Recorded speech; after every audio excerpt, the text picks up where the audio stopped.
LVMH and its brands are facing challenges due to Trump's trade policies. With Trump now in office and threatening steep tariffs on European goods, the key question is whether Bernard Arnault can use his connections to protect his luxury conglomerate from entering any trade wars. Imposing tariffs would significantly impact Arnault's empire, as the United States is its largest market, equal in size to all of Europe combined. Trump has criticized the European Union's trade surplus with the U.S., calling it an atrocity. However, he often relies on personal relationships to influence his policies.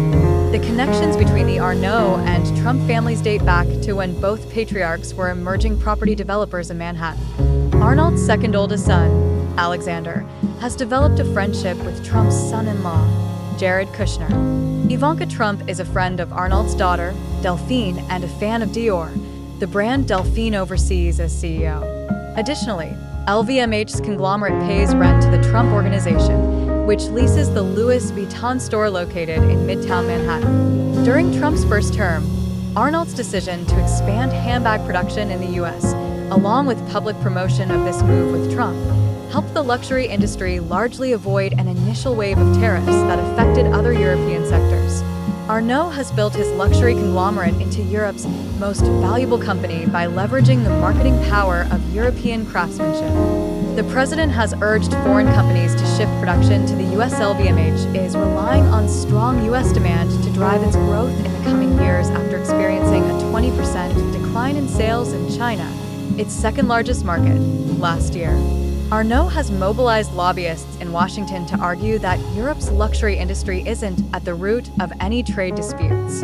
He has appointed 32-year-old Alexander to senior roles at LVMH, where he has worked to solidify the relationship with Trump and his family.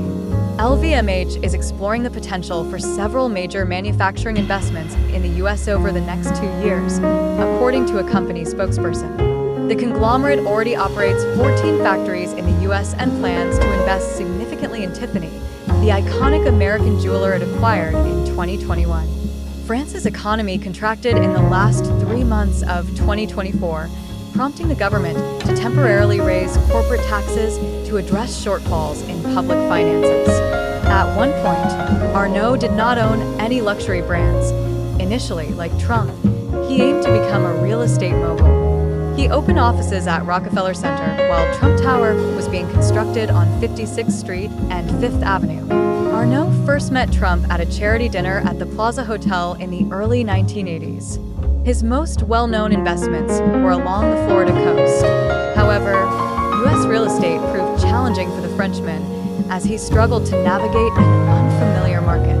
When Arnault returned to New York in the late 1980s, it was as the owner of a prestigious luxury brand. He had acquired Christian Dior and was competing for control of LVMH. He earned a reputation as a shrewd dealmaker in France, drawing comparisons to Trump himself. In 1989, Arnault sponsored a black tie event for the French luxury industry at the Metropolitan Club in Manhattan. He continued to acquire both fashion and luxury brands, including American ones like Marc Jacobs and Donna Karan. However, the real battleground for Arnault's expansion was the U.S. real estate market, as his brands needed to occupy prime locations in some of America's most exclusive shopping districts.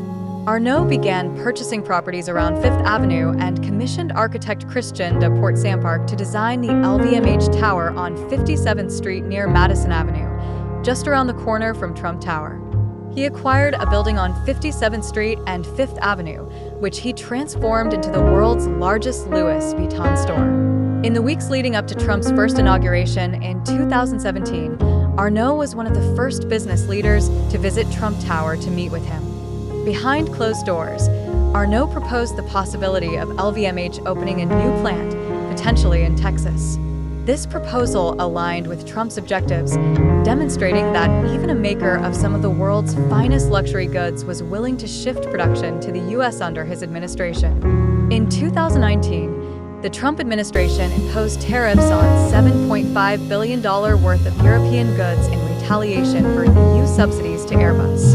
The duties targeted aircraft, cheese, and alcohol such as wine and scotch, but luxury items like champagne and handbags were spared, leaving some confused. The day before the tariffs took effect, Arnault and Alexander boarded Air Force One with Trump, heading to Johnson County, Texas, to inaugurate a new Louis Vuitton workshop. LVMH is investing 10 times more in Tiffany stores than its previous owners and more than double its marketing budget.